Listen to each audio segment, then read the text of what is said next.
Welcome to Monk's Temple. Let us begin by finding our way to stillness, right here, right now. Feel the gentle rhythm of your breath, the solid support beneath you, the quiet awareness that knows these sensations. In our rushing world, we often feel like travelers who have forgotten our destination, moving so quickly we miss the journey itself. The ancient wisdom flowing from the Buddha's understanding offers us a map back to the present moment. Not as a concept, but as a living reality we can inhabit with our whole being. This isn't about becoming someone different, but about remembering who you already are beneath the layers of doing and thinking. For over 35 years, I have walked this path of mindful awareness, and what I've discovered is simple yet profound. Peace isn't found by changing the wind, but by learning how to adjust your sails. Today, we'll explore these adjustments together through principles and stories that have illuminated my own journey. We begin not with effort, but with the gentle art of paying attention to what is already here. Let me share a story from my early days of practice. I was staying at a mountain monastery during the rainy season. For days, the rain fell in a constant, heavy curtain, and I found myself growing restless, imprisoned by the weather, waiting for the sun to return so my real practice could begin. One afternoon, the elder monk noticed my agitation. He said nothing, but simply handed me a wooden bucket and pointed to a spot where the monastery's roof had a small, precise leak. A single drop of water fell with perfect regularity, plink, plink, plink, into a stone basin that was already overflowing. Your task, he said softly, is not to stop the leak or empty the basin. Your task is to listen to the space between the drops. At first, I heard only the drops themselves, monotonous, persistent. But as I listened, truly listened, I began to hear the silence that held each sound. The plink became an event born from quiet and returning to quiet. My restlessness dissolved into a deep, attentive stillness.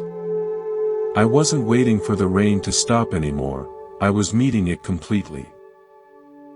That experience taught me that mindfulness isn't about finding perfect conditions, it's about discovering the profound depth within the conditions you already have. The space between thoughts, between breaths, between heartbeats, that is where our true awareness lies. This leads us to our first essential practice, the anchor of conscious breath. In the Buddha's teachings, breath awareness is the cornerstone of meditation for a beautiful reason. The breath is always truthful and always present. Unlike our thoughts, which are often ghosts of the past or phantoms of the future, the breath is happening right now. The cool touch of air at your nostrils on this inhalation, the soft release on this exhalation, this is your undeniable reality in this instant. The breath is like a faithful anchor line dropped into the ocean of the present moment. When the waves of worry or planning threaten to pull you adrift, you can always feel for this line and know where you are. So let's feel it together. Allow your breathing to be natural. There's no need to deepen it or change its rhythm. Simply notice it. Bring your attention to the place where the sensation of breathing feels most vivid to you. It might be the gentle rising and falling of your chest or abdomen. It might be the subtle feeling of air moving through your nasal passages. Rest your awareness there lightly, like a leaf floating on the surface of a pond, rising and falling with the gentle rhythm. You will notice, perhaps quickly, that your mind drifts away. You'll think about your day, remember a conversation, plan a task. This isn't failure. This is the mind's natural habit. The moment you realize you've been carried away by thought, that moment of noticing, is a moment of pure awareness. Gently, without any self-criticism, simply return your attention to the next breath. This returning, again and again, is the practice. You are training your attention to be loyal to the here and now. If this practice of returning feels like a refuge you'd like to cultivate, I invite you to join our growing community here at Monk's Temple. By subscribing, you support this quiet space and help these teachings reach others who are seeking peace. It's a simple way to remind your heart to return home to the present. Now, let's continue. From this anchored place in the breath, we can begin to relate to the contents of our mind with newfound freedom. This brings us to the practice of letting go. This phrase can be misleading. It doesn't mean pushing away our feelings or pretending things don't matter. True letting go, as taught in Buddhism, is an act of profound courage and kindness. It is the open-handed release of what we have been clutching so tightly that it has begun to bruise our own soul. Imagine you are holding a beautiful, but painfully thorny, rose. You love its color and scent, but the thorns are digging into your palm.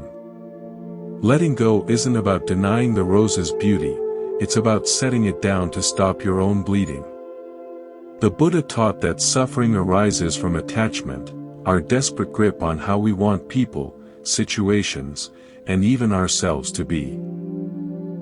We cling to pleasure, to identities, to opinions, to grievances. This clinging is the closed fist. Letting go is the conscious, sometimes slow, unfolding of the fingers. We can practice this physically. Right now, as you listen, notice your shoulders. Are they hunched upward toward your ears, holding tension? Consciously allow them to soften and drop, just an inch. Feel the release. Notice your jaw. Is it tight? Allow it to relax. This physical letting go is a direct signal to your nervous system that in this moment, you are safe. We can practice with thoughts. When a wave of worry about tomorrow crashes in, instead of diving into the story, you can simply name it to yourself, worry is here. Acknowledge its presence, and then, on your next exhale, imagine releasing your mental grip on it.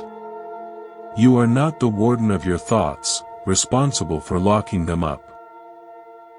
You are the spacious sky, allowing clouds of thought to drift through. A story illustrates this. A woman came to see me, carrying the heavy burden of a decades-old grudge against a childhood friend. It was a story she had polished to a sharp point, and she carried it like a weapon she had forgotten how to put down. I asked her to try a simple practice for 1 week. Whenever the memory and anger arose, she was to place her hand gently over her heart, breathe into the tightness she felt there, and silently say, I release you from this story.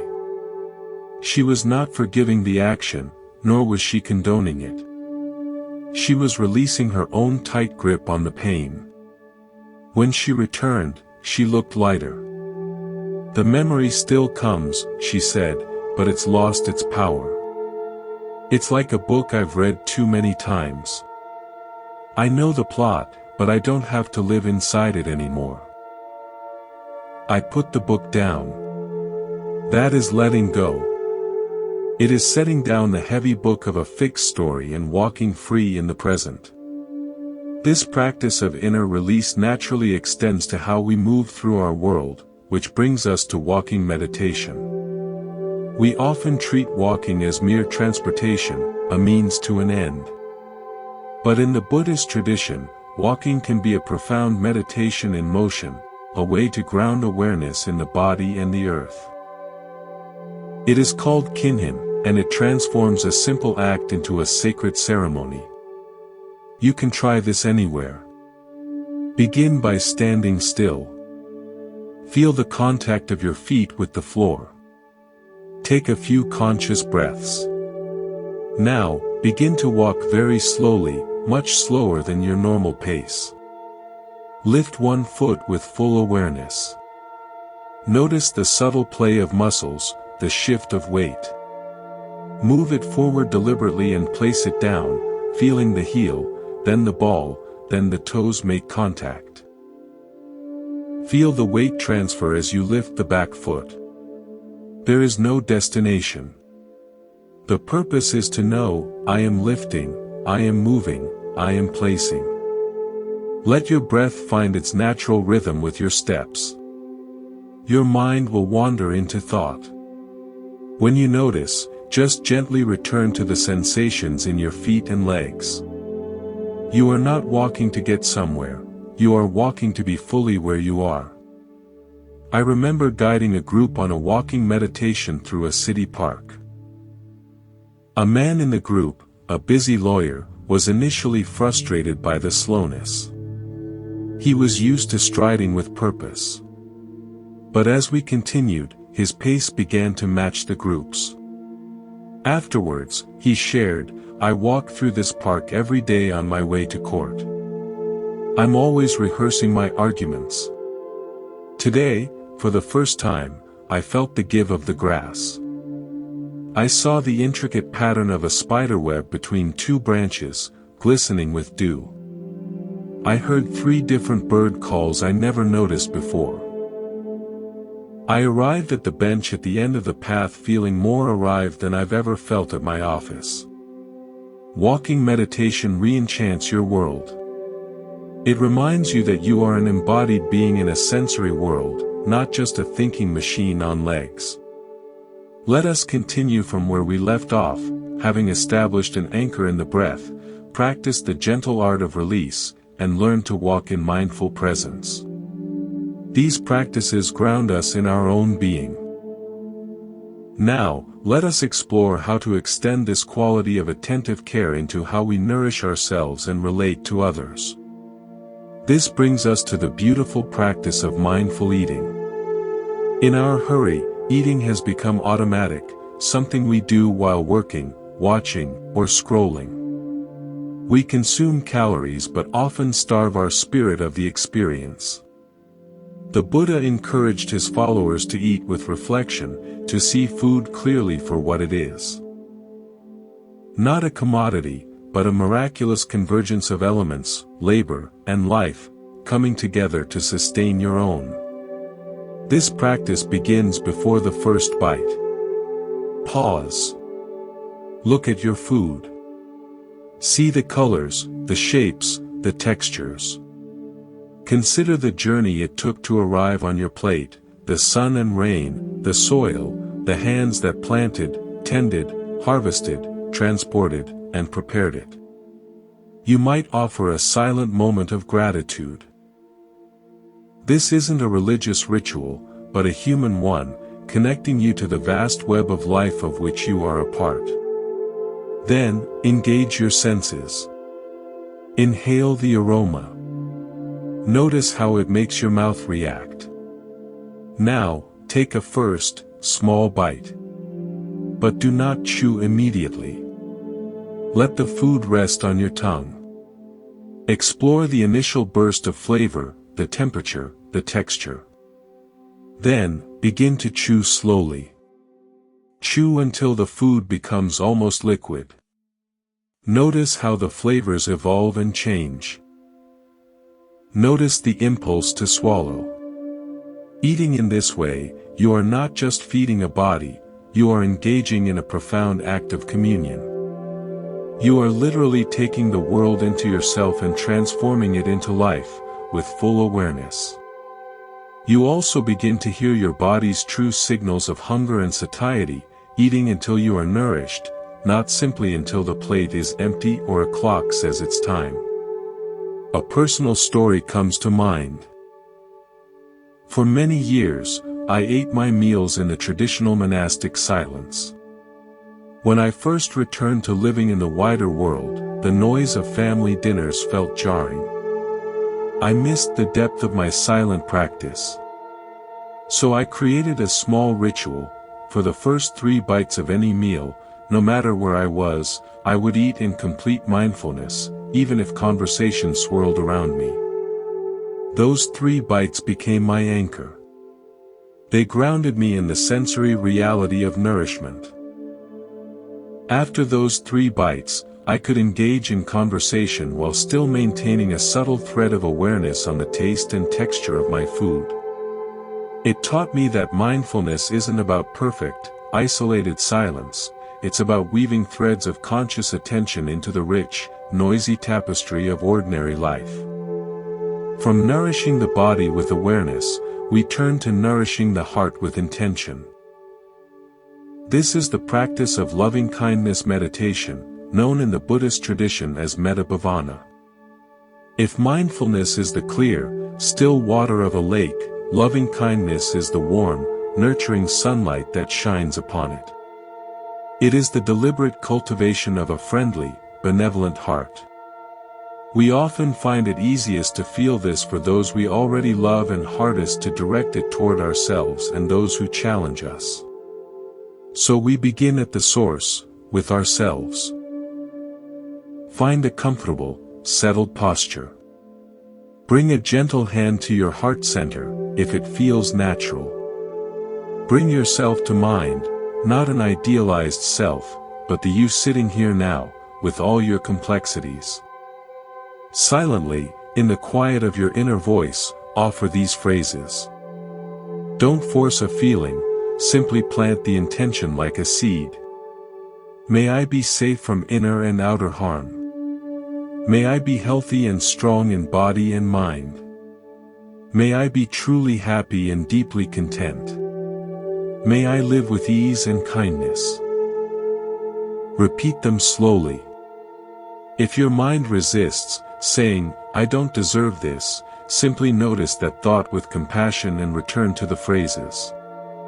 You are not arguing with your inner critic, you are offering a new, kinder voice. After a few minutes, bring to mind a benefactor, someone who has been unconditionally kind to you. Visualize them and offer the same wishes. May you be safe. May you be healthy. Feel the natural joy of wishing well for someone you love. Now, the practice deepens. Bring to mind a neutral person, someone you see regularly but have no strong feelings about, like a checkout clerk or a neighbor. Offer them the phrases. This stretches the heart beyond its comfortable preferences. Finally, with great courage, bring to mind a difficult person. Start with someone mildly challenging. Wish for them, may you be safe. May you be free from the suffering that causes you to act this way. May you find peace. This is not about approving of harmful behavior. It is about recognizing their shared humanity and wishing for the cessation of the suffering that drives much unskillful action. It is a practice of breaking the cycle of hatred in your own heart. I witnessed the power of this during a tense community meeting. 2 members were locked in a bitter disagreement. One of them, a longtime practitioner of metta, later told me that during the other person's angry tirade, she silently repeated the loving-kindness phrases for him. I didn't agree with a word he said, she shared, but doing that kept my own heart from hardening into a stone of anger. I could respond to his points without attacking him as a person. It created a sliver of space where dialogue eventually became possible again. The practice changes the practitioner first, creating an inner environment where wisdom, not reactivity, can grow. This cultivated warmth of heart is what makes deep listening possible. In a world of constant noise and half-attention, to listen with your whole being is a rare and generous gift. Mindful listening begins with listening to yourself, to the inner weather of your thoughts and emotions without judgment. Then, when with another, you practice letting go of your own agenda, your rehearsed response, your need to fix or advise. Your sole purpose is to understand, to receive their world. Listen not just to the words, but to what lies beneath them. The emotion in the pause, the hope in a tremble of the voice, the fear behind anger. Listen with your eyes, observing their body language. Your full, silent presence creates a sacred space where the other person can feel truly seen and heard. This kind of listening doesn't just hear information, it hears the human being. It is the practical embodiment of compassion. A story from my own life illustrates this. Years ago, a friend was grieving a devastating loss. He came to me, and for a long time, he simply cried. The part of me that wanted to be a good friend wanted to offer comforting words, solutions, anything to stop the pain I was witnessing. But a deeper wisdom knew that my most important job in that moment was not to speak, but to hold space. I simply sat with him, maintained a soft gaze, and listened with every cell of my being. I listened to his sobs, his silences, the broken fragments of sentences. I didn't try to patch anything together. When he finally looked up, exhausted, he said, "Thank you for not trying to make it better. Thank you for just letting it be awful with me." In that space of shared, unfixed presence, he was not alone in his grief. My listening didn't take his pain away, but it made it bearable. This is the healing power of attention. Let us continue our journey from that place of deep, compassionate listening. When we learn to listen, to others, to ourselves, to the world, we begin to hear a subtle, ever-present melody beneath the noise of daily life. This is the song of gratitude. In the Buddhist tradition, gratitude is not a passive feeling of thanks for obvious blessings. It is an active, radical orientation of the heart. It is the clear-eyed recognition that every single moment of our existence is supported by an infinite web of causes and conditions: the sun, the air, the earth, the labor and lives of countless beings, seen and unseen. To practice gratitude is to consciously step out of the story of what I lack and into the vivid reality of what I am being given. This practice is like tending a garden. If you only water the flowers of big, obvious joys, your garden of contentment will be sparse. But if you learn to appreciate the soil itself, the quality of the light, the simple fact of rain, then your garden becomes endlessly rich. The Buddha encouraged his monks to reflect daily on their gratitude for their basic supports: robes, food, shelter, medicine. This wasn't to instill guilt, but to nurture a humble and joyful heart, free from entitlement. We can do the same. The functioning of your lungs is a gift. The chair that holds you is a gift. The challenge that is stretching your patience, it, too, is a gift, for it is teaching you strength you didn't know you possessed. I learned this during a period of illness many years ago. Confined to a small room, weak and frustrated, my world had shrunk to four walls and my own discomfort. One afternoon, a sunbeam broke through the window and fell across my blanket in a perfect, warm rectangle. In that moment, that patch of light became my entire universe. I felt its warmth on my skin with an intensity one had never felt before. I was, for those minutes, not an ill person in a room, but a creature simply bathing in sunlight. My gratitude for that single sunbeam was so vast it crowded out my self-pity. It taught me that abundance isn't about quantity, it's about the depth of your appreciation. When you appreciate one thing completely, you touch the source of all things. This grateful heart is the best preparation for navigating one of the most complex landscapes of our time, the digital world. Mindful technology use is an essential practice. Our devices are not evil, but they are powerful. They are like fire, a tool that can cook your food or burn your house down, depending on how you use it. The Buddha's teachings on right intention are our guide here. The question is never whether to use technology, but why and how. Your attention is your most sacred possession. Every ping, notification, and scroll is a request for it. Mindfulness invites you to become the guardian of your attention, not its victim. Before you unlock your phone or open a new tab, insert a conscious breath. Ask yourself, what is my purpose here?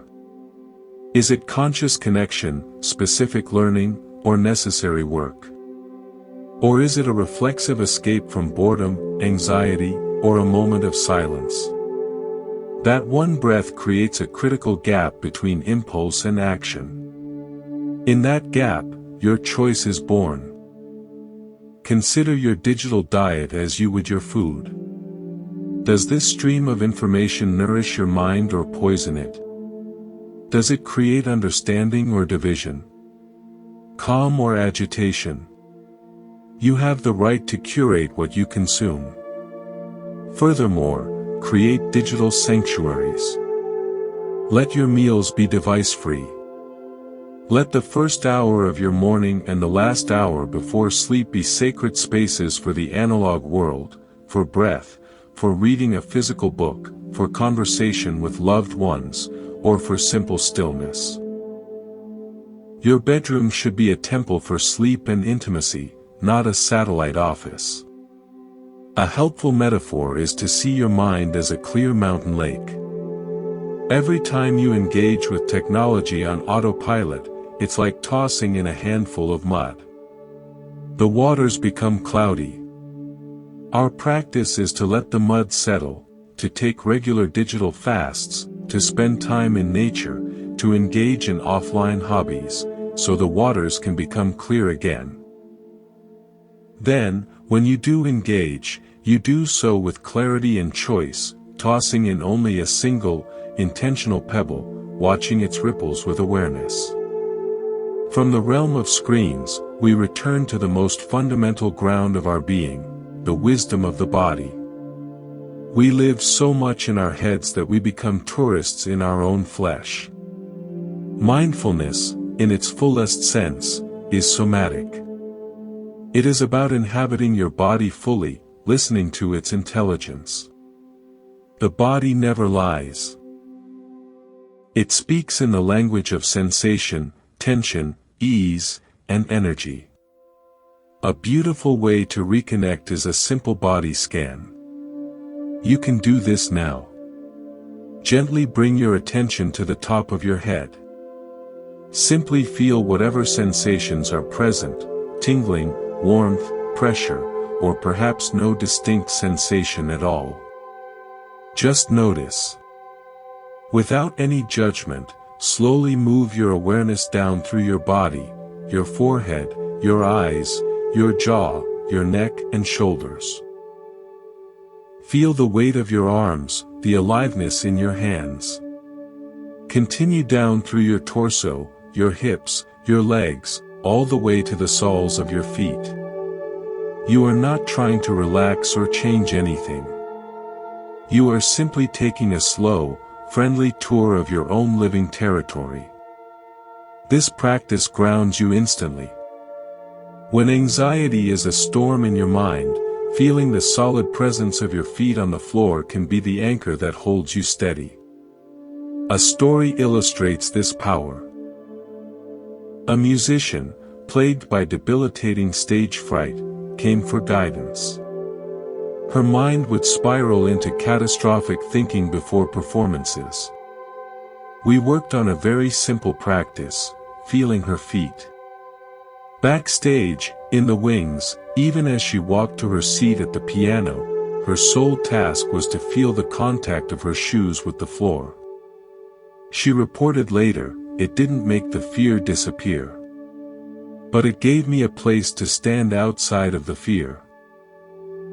The panic was a tornado in my head, but my feet were on solid ground.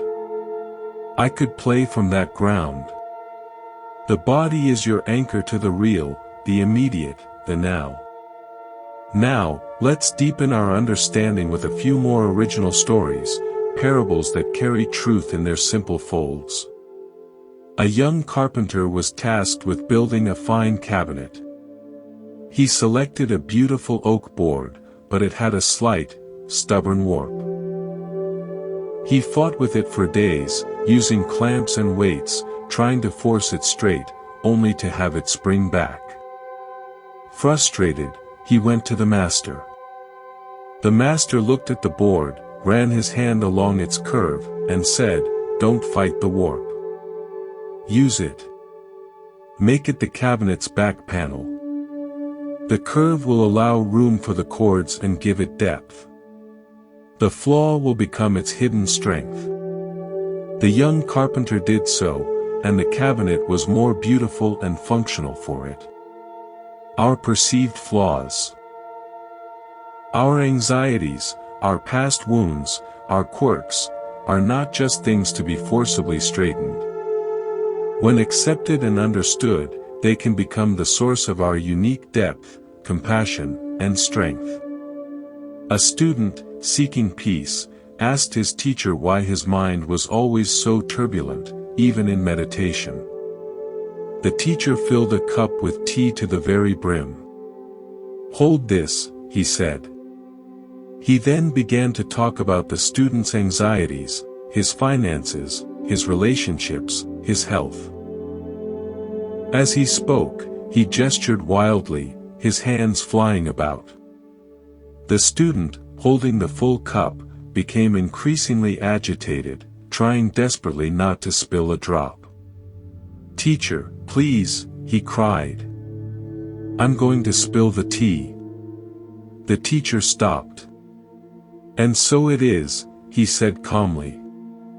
"You are holding your mind, full to the brim with concerns. The slightest movement of life's conversation makes you slosh and fear you will lose everything. Why are you holding it so tightly? Set the cup down. Let it rest.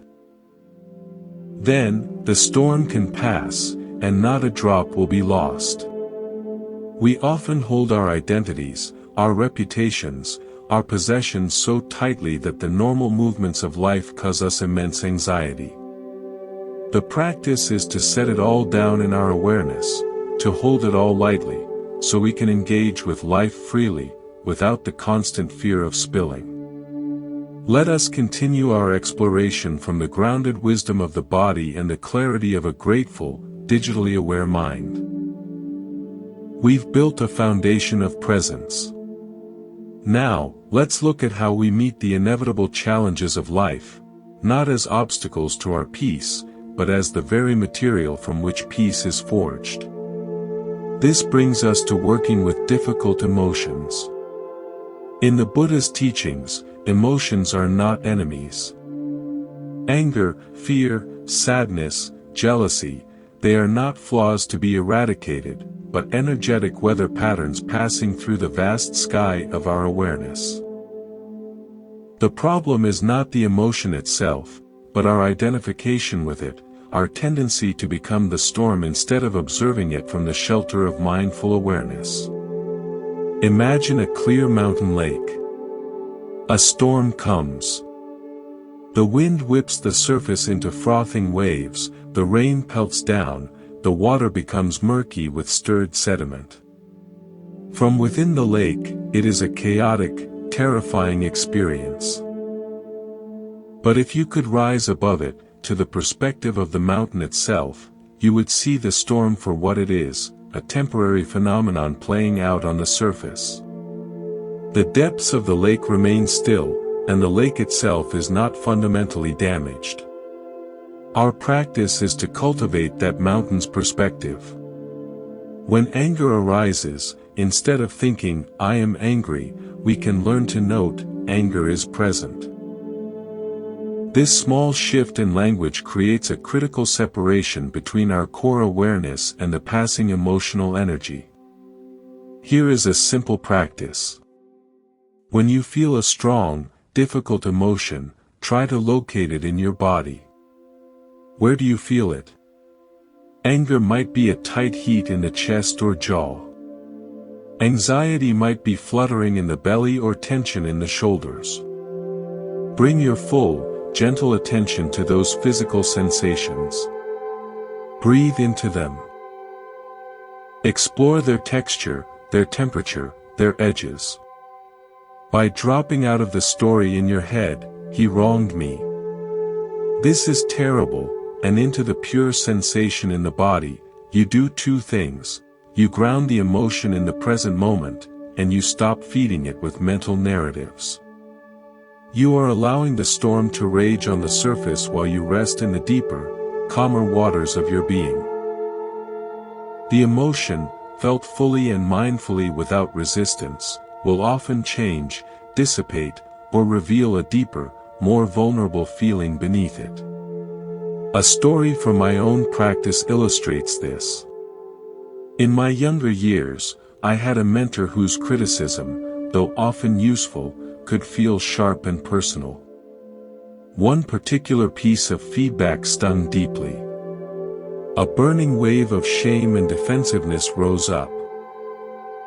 My old pattern would have been to either lash out or retreat into a sulking silence, both states of suffering. Remembering my practice, I excused myself. Alone, I sat and simply felt the physical reality of the shame. It was a hot, constricted feeling around my heart and a sinking weight in my gut. I stayed with those sensations, breathing into the tightness, for perhaps 5 minutes. I didn't try to make them go away, I just let them be. Gradually, the heat cooled, the constriction softened. And beneath it, I found not more anger, but a simple, sad vulnerability, a childlike wish to be seen as competent. That vulnerable place was real, and it was much easier to hold with kindness than the defensive rage. When I returned, I was able to discuss the feedback from that more honest, grounded place. The emotion hadn't defeated me, it had become my teacher, leading me to a deeper truth about myself. This ability to be with difficulty rests upon a foundation of simplicity. Our minds and lives are so often cluttered, with possessions, commitments, information, and endless options. This external clutter creates internal noise. The Buddhist path has always valued simplicity not as poverty, but as a profound clarity. It is the uncluttering of the heart. When you simplify your surroundings and commitments, you create space for awareness to breathe. You are not distracted by 100 different things vying for your attention. You can see the one thing in front of you with startling clarity. This doesn't mean you must sell all your belongings. It means asking, with mindful intention, does this object, this commitment, this habit, serve my life and my peace, or does it drain my energy and attention? It is the practice of conscious curation. Try this, for one day, commit to doing less. Move more slowly between tasks. Say no to one non-essential thing. Create a small, clear space in your home where nothing is stored, only space exists. In that physical and temporal space, notice how your mind begins to settle. Simplicity is the practice of creating margins around your life, the blank spaces on the page that allow the words to be read clearly. I remember a man who came to the temple on a retreat, a high-powered executive. He was used to multitasking, to having every minute scheduled. The monastic schedule, with its periods of silence and simple, repetitive work, initially drove him mad. But by the third day, a shift occurred. He was assigned to rake gravel in the courtyard, a task that took hours. As he raked, over and over, with no goal but a neatly raked patch of stones, his frantic mind began to quiet. It was the most boring thing I've ever done, he said later, and yet, by the end, I felt more focused and alive than after closing a multi-million-dollar deal. There was nothing to achieve but the raking itself. And in that, I found a kind of peace I didn't know existed. Simplicity brings us back to the essence of an action, the essence of a moment, stripping away the layers of complication we add. From this clarified, simplified space within ourselves, we can then connect more authentically with others. This highlights the importance of community and spiritual friendship. The Buddha did not teach in a vacuum. He established a sangha, a community of practitioners. He called spiritual friendship the whole of the holy life. Why? Because we are mirrors for each other. On our own, our blind spots remain invisible. In a trusted community, we are gently shown where we are still clinging, where our compassion has grown brittle, where our mindfulness has slipped.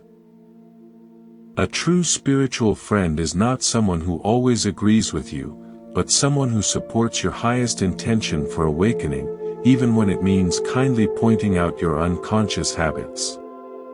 This community doesn't have to be a formal group. It might be one friend with whom you can be authentically mindful, with whom you can share your struggles without fear of judgment, and who will remind you of your own goodness when you forget. The practice is to seek out and nurture relationships that are based on mutual growth in awareness and kindness, not just shared interests or conveniences.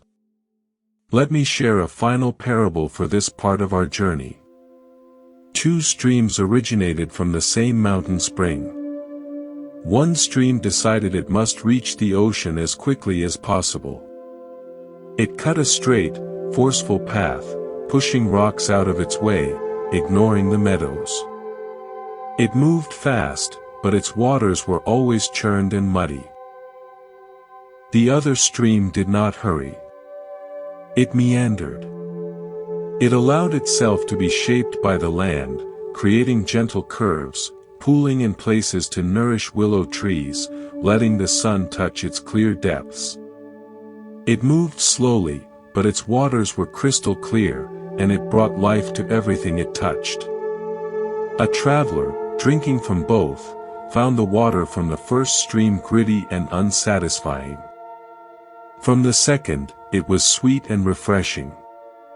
Both streams reached the same ocean. Our life is the same. We can force our way through, driven by goals, creating turbulence and muddiness within. Or we can meander with mindful presence, allowing life to shape us, finding clarity and nourishing everything around us along the way. The destination is inevitable, the quality of the journey is our choice. Let us continue from the clear, meandering stream of mindful presence. Having explored how to meet emotions, value simplicity, and find support in community, we now turn to the very engine of our actions, our intention. In the Buddha's teachings, intention, satana, is not merely a fleeting wish. It is understood as karma itself, the seed from which all speech, action, and even future experience grows.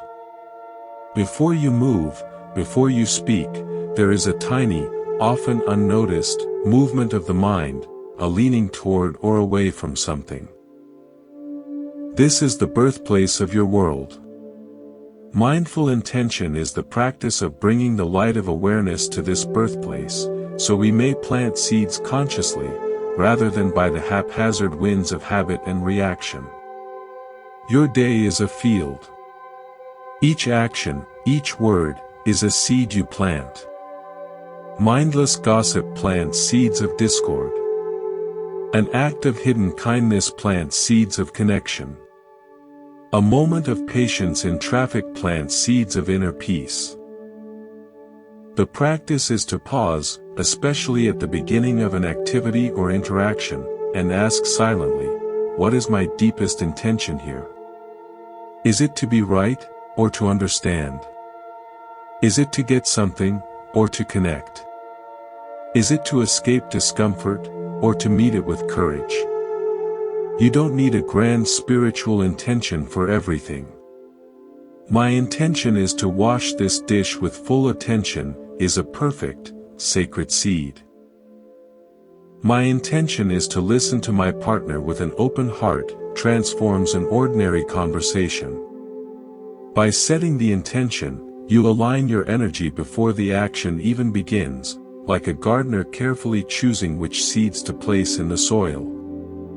I learned this from a gardening master at a monastery. He spent an inordinate amount of time sorting seeds, examining each one, preparing the soil with exacting care.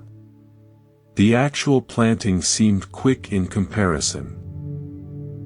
When I asked why, he said, "The seed and the soil are everything.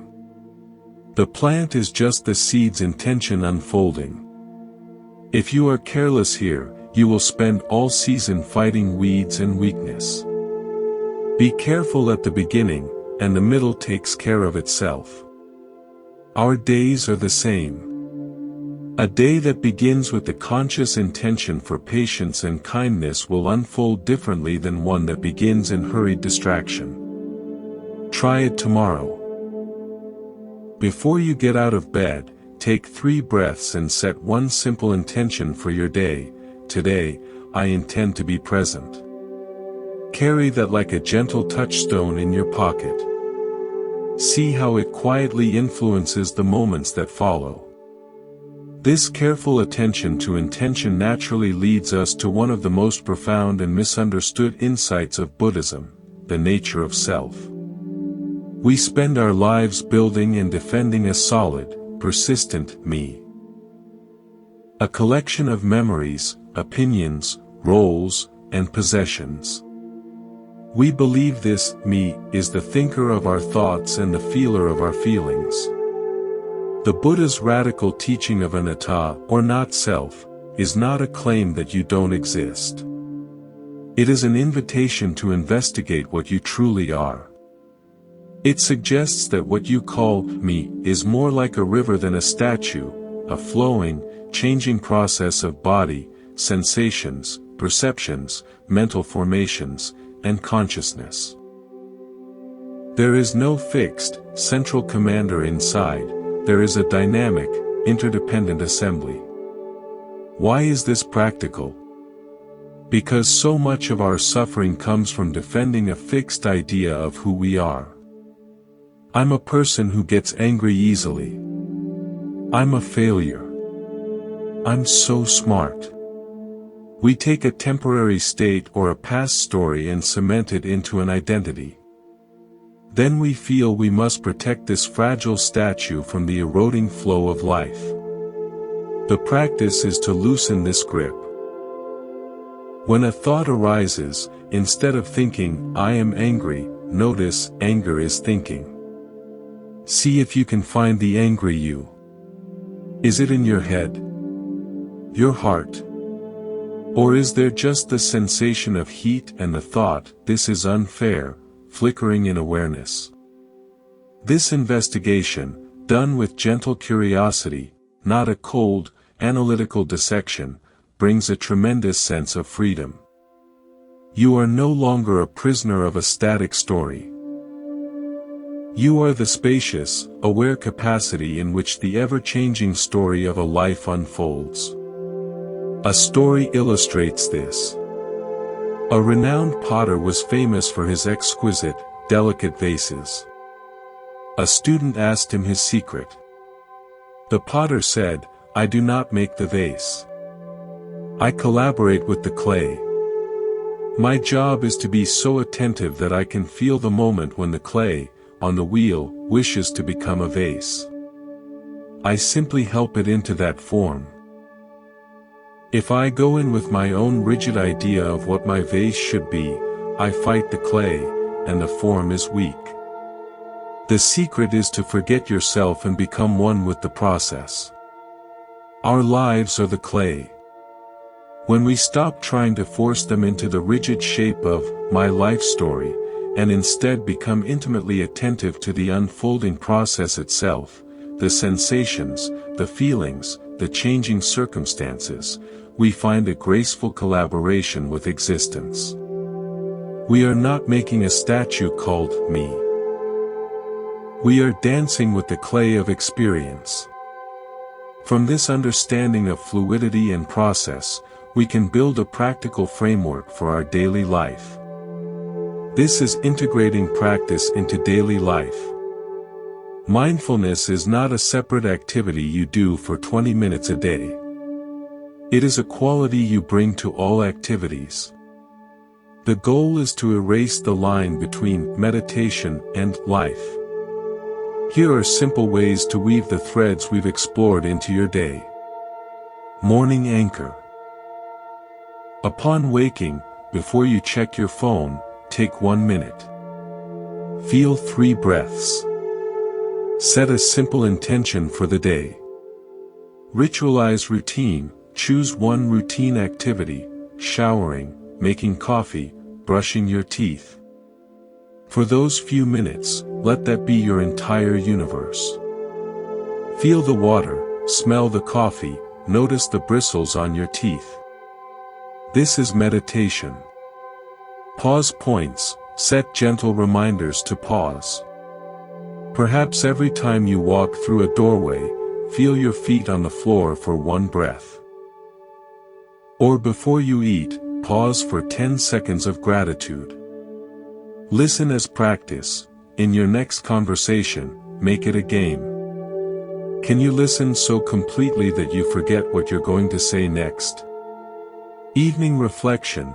As you lie in bed, recall one moment from the day you were fully present. It doesn't matter if it was pleasant or unpleasant. Just the fact of presence. Feel it again. Then let the day go. The key is gentle persistence, not perfection. You will forget. The old habits of rushing and thinking will reclaim you. This is not failure, it is the material of the practice. Each time you remember, you have just woken up. That waking up is the whole point. Let me leave you with a final parable for this segment. In a temple, a great bronze bell was struck at dawn and dusk. A new novice loved the bell's rich, resonant note.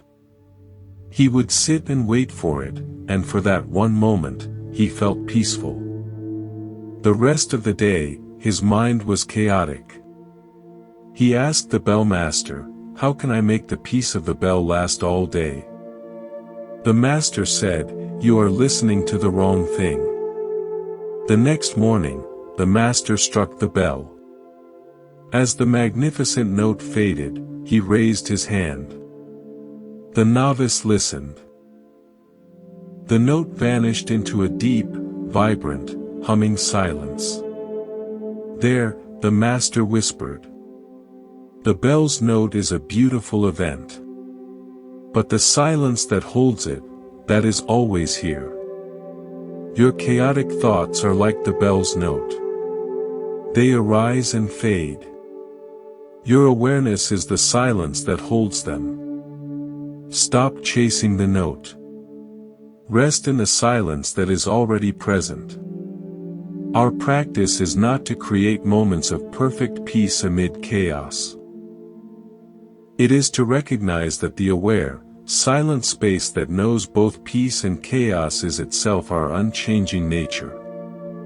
We are not the changing weather, we are the sky. Let us continue, resting now in that silent, aware space that holds all the changing notes of our life.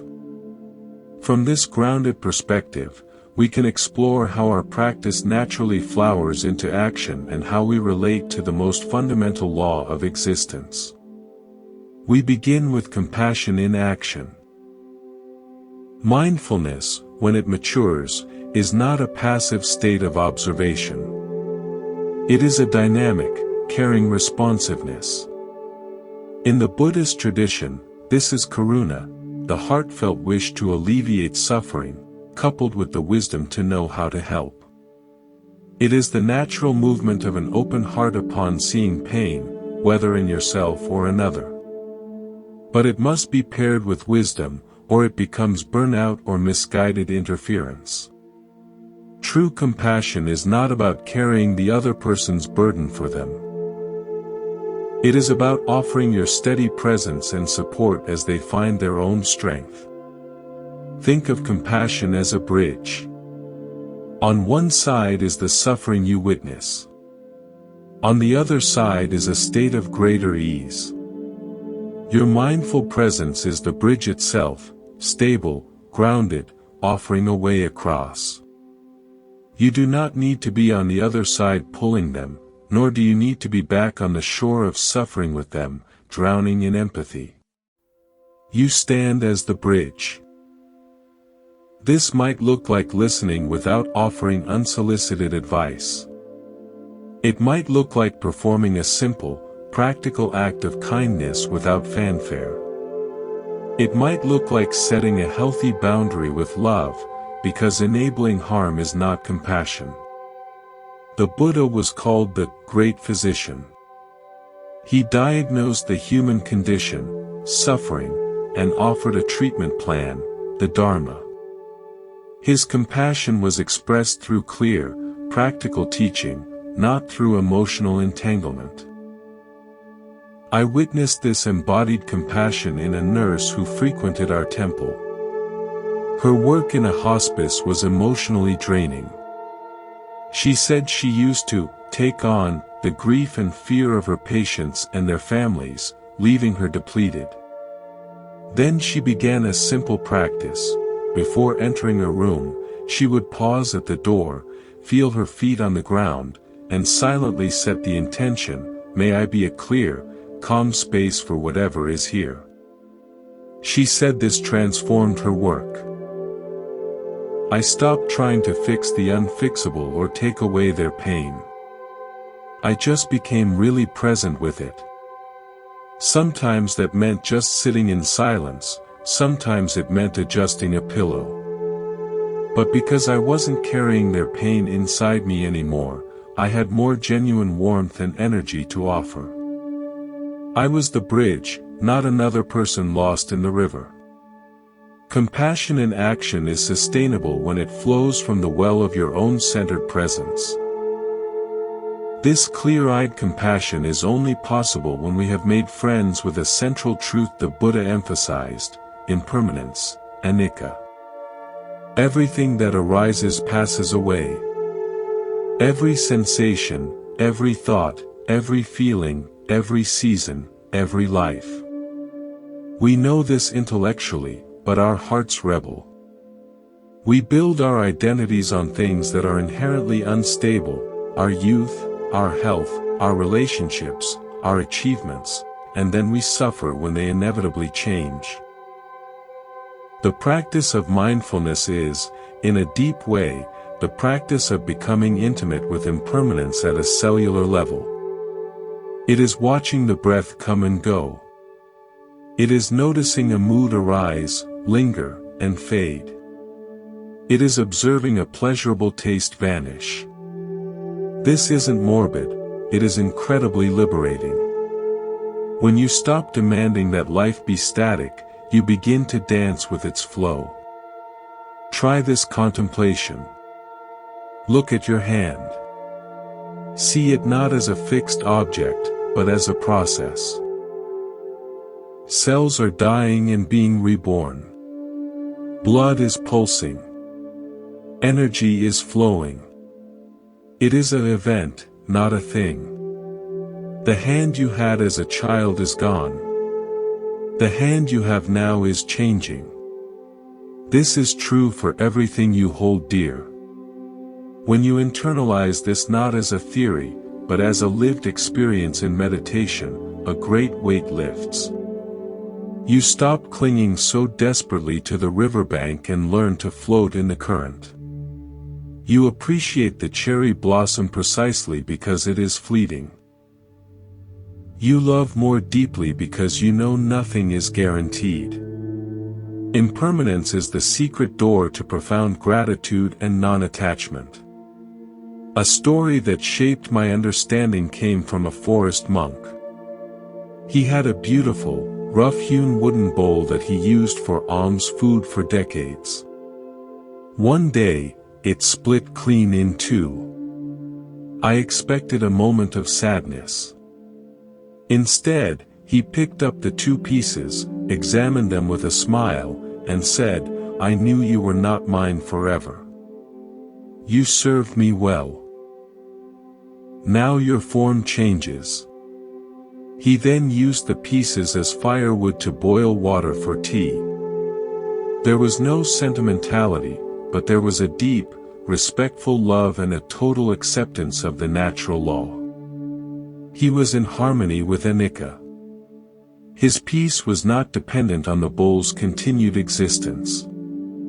Our task is to bring that same wise, affectionate acceptance to all the bowls in our life, our roles, our possessions, our very bodies.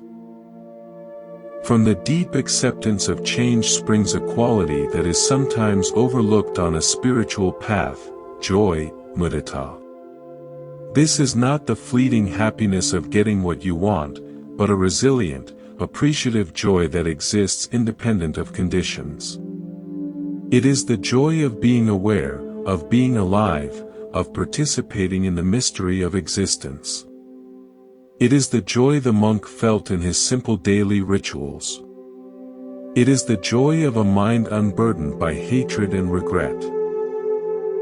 The Buddha spoke frequently of joy as a factor of enlightenment, a fuel for the path. It is the sunlight that helps the plant of wisdom grow. Cultivate this by noticing and savoring moments of simple well-being. The feeling of cool water on a thirsty throat. The sight of morning light on a wall. The completion of a task. The sound of genuine laughter. In your meditation, when a moment of calm or quiet joy arises, don't rush past it. Linger there. Let it soak into you. This is not clinging. It is the conscious cultivation of wholesome mental states. Your brain will begin to wire itself to notice joy more readily. Furthermore, practice sympathetic joy, taking delight in the good fortune and happiness of others. When a friend succeeds, instead of the subtle pinch of comparison, consciously think, "How wonderful! I share in your joy." This breaks down the walls of a separate, competitive self and connects you to the web of human happiness. Let me share a parable about this cultivated joy. In an ancient city, there was a watchman whose job was to walk the walls all night, ensuring all was well. Most watchmen saw this as a tedious, lonely duty, focusing on the threat of danger in the darkness. But this particular watchman loved his job. People asked why. He said, "Because I have the best view in the city. I see the first sliver of moon rise over the eastern hills. I hear the owls call from the great oak. I feel the cool night breeze before anyone else. I watch the constellations slowly wheel across the sky. My duty is not to look for danger, but to be present for the profound beauty of the night. In doing that, I keep the city safe more than anyone." Our practice is similar. We are not on guard against life's dangers in a fearful way. We are the watchmen of this present moment, and our duty is to be present for its inherent, often quiet, beauty. In doing that, we find a joy that protects us from the inner thieves of worry and regret. Let us continue from that place of resilient, appreciative joy. As we walk this path of mindful presence, we inevitably encounter places where our hearts have grown hard, where old injuries have been stored away like stones in a pocket. To walk lightly, we must learn to empty that pocket. This brings us to the profound and challenging practice of forgiveness. In the Buddha's teachings, forgiveness is not presented as a moral commandment, but as a practical necessity for freedom. Holding on to resentment is like drinking poison and expecting the other person to die. It is a burden you carry, a story you replay, that colors your present with the pain of the past. Forgiveness, in its truest sense, is not about condoning harmful actions or forgetting what happened. It is the conscious decision to stop carrying the hot coal of hatred in your own heart. It is the unclenching of a fist you've held so long you forgot it was closed. This work begins with forgiving yourself. Often, we are our own harshest jailers. We hold ourselves hostage to past mistakes, to moments of weakness, to words we wish we could take back. Mindful forgiveness starts with seeing these regrets with compassion. Sit with the memory. Feel the shame or guilt in your body. Then, speak to yourself as you would to a dear friend who had stumbled. It's okay. You were doing the best you could with what you knew then. I release you from this burden. You are not erasing the past, but changing your relationship to it. You are placing the stone down.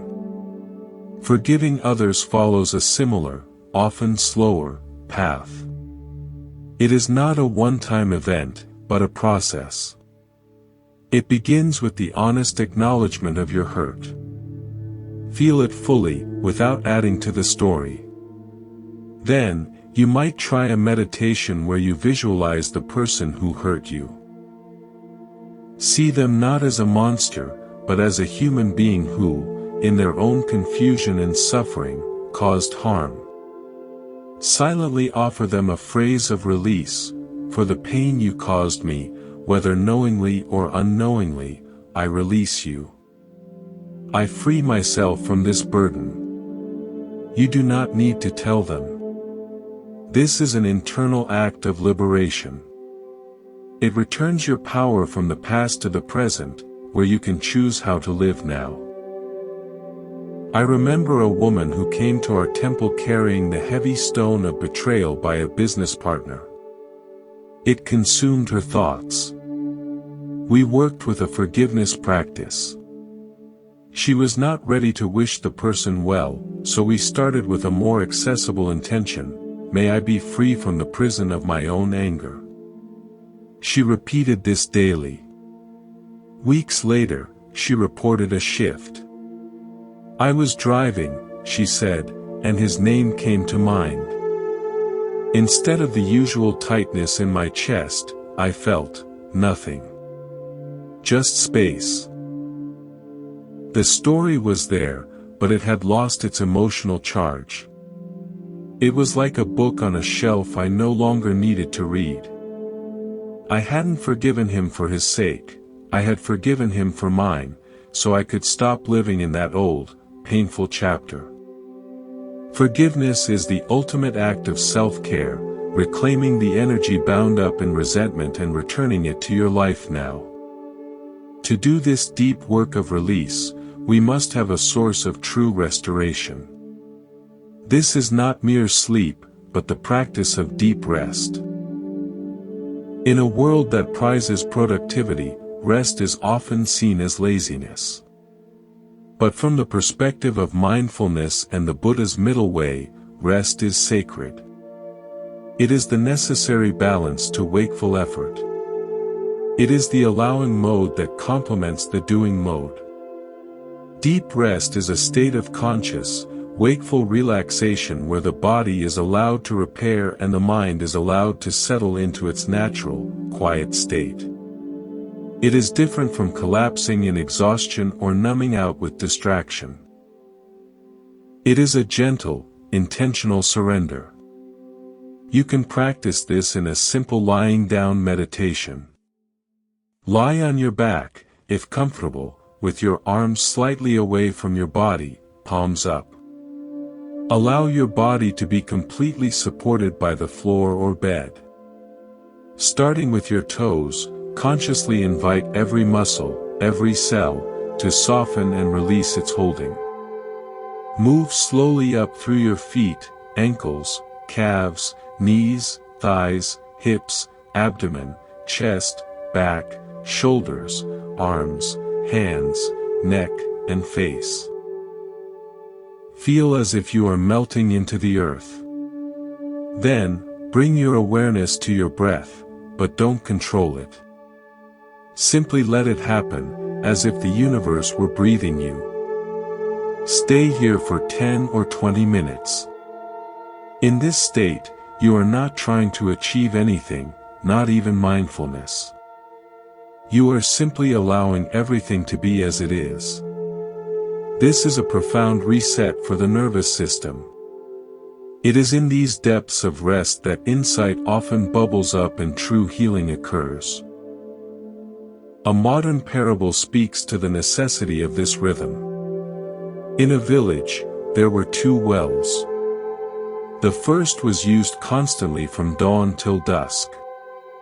People drew from it for drinking, cooking, and washing. It was always busy, and its water, though plentiful, was often stirred up and a little cloudy. The second well was rarely used. It was in a quiet grove, and the village had a tradition. This well was for replenishment, not consumption. Once a week, villagers would simply sit by it, or pour a single bucket of fresh spring water into it as an offering. This well's water was legendary for its clarity, sweetness, and depth. A wise elder explained, "The first well is our active life, it must be used. But if we only draw from it and never replenish it, the water becomes stressed and murky. The second well is our spirit. Its purpose is not for daily tasks, but to be a deep, clear reservoir. We must visit it regularly, not to take, but to allow it to be filled by silence and attention. Then, its clarity seeps into the entire aquifer and nourishes the first well, too." Our practice of deep rest, meditation, and mindful silence is our visit to the second well. It is not a luxury. It is what keeps the water of our daily life clear and sweet. As we learn to rest deeply and release old burdens, we can turn our attention to the very ground we walk on, ethical living, sila. Mindfulness does not exist in a vacuum. The Buddha taught that ethical conduct is the foundation for concentration and wisdom. It makes sense. If your actions are causing harm or discord, your mind will be agitated by guilt, fear, or defensiveness. It is very difficult to settle into peaceful meditation when you are at war with the world.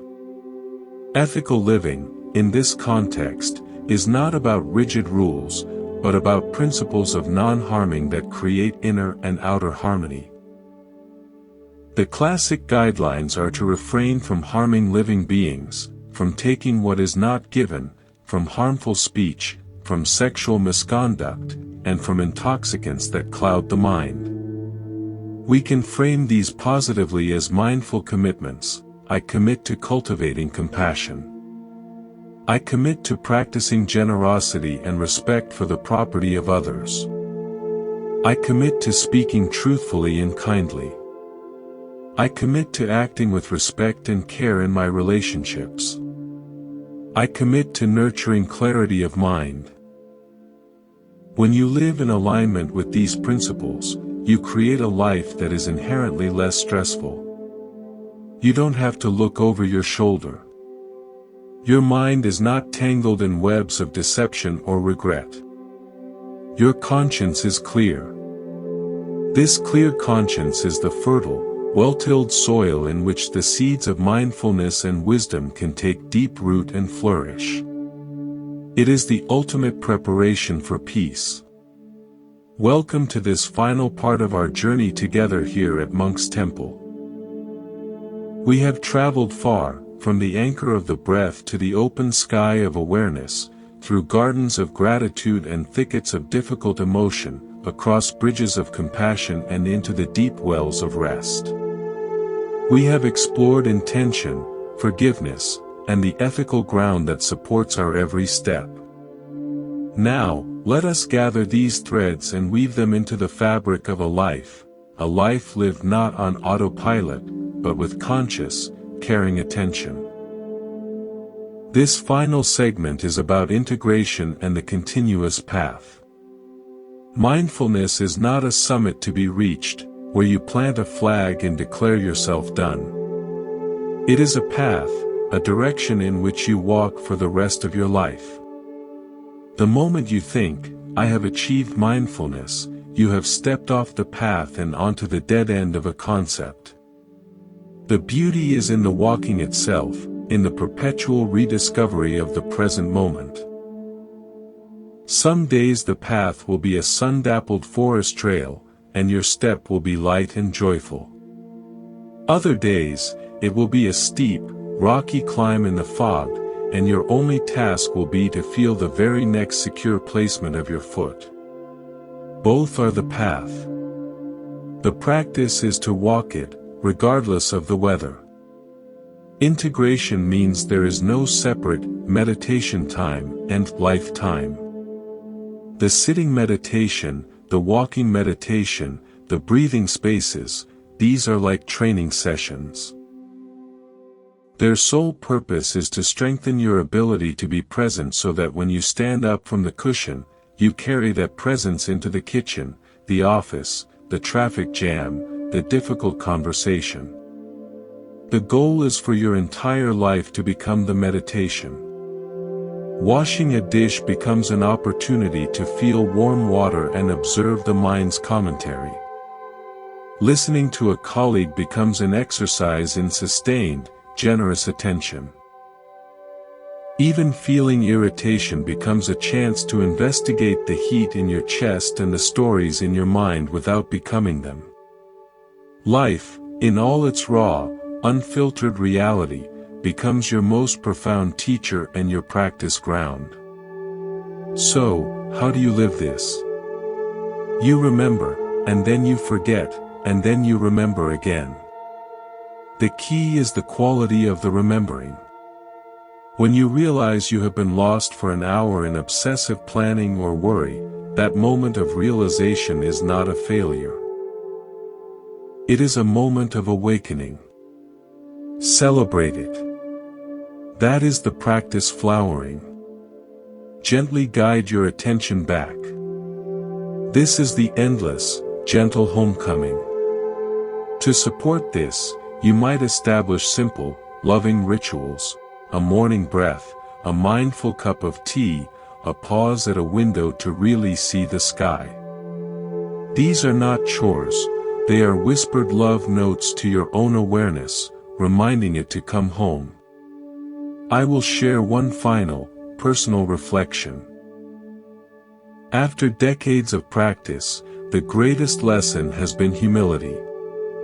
I do not have a perfectly calm mind. I still get irritated, worried, and distracted. The difference is not that the waves have stopped, but that I no longer mistake myself for the waves. I know myself more as the ocean, vast, deep, capable of holding storms without being fundamentally disturbed. And this knowing is available not from special attainment, but from simple, repeated return to the breath, to the body, to the moment. It is available to you, right now, in the middle of your busy, complicated, beautiful life. Let me leave you with a few final stories, lanterns to light your way. A seeker spent years collecting maps, maps of peace, maps of enlightenment, maps of the perfect life. He studied them until he knew every road and landmark by heart.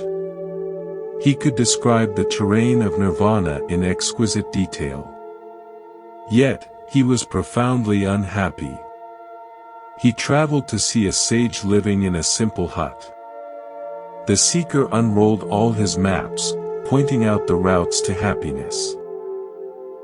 The sage listened patiently, then took the seeker by the hand, led him to the door of the hut, and pointed to the wild, sprawling, untamed forest, the misty mountains, and the rushing river. Your maps are excellent, the sage said. But this is the territory. Will you walk in it? Our concepts, our spiritual ideas, even these teachings, are maps. They are useful guides. But do not confuse the map for the living, breathing, messy, glorious territory of your own direct experience. The practice is to put the map down often and simply feel the earth beneath your feet, the wind on your skin. In a temple, there was a large, bronze gong used for ceremonies.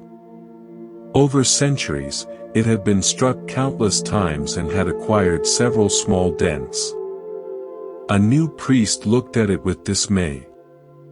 "We need a new gong," he said. "This one is imperfect.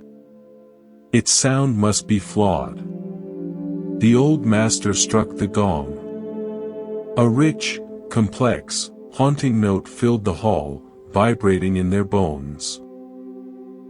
It lingered in the air longer and with more character than any pure, new gong the young priest had ever heard. The master said, "You hear the dents as flaws. I hear them as the gong's history." Each dent changed its vibration, yes, but it also added depth, resonance, and a unique voice. It is not a perfect gong.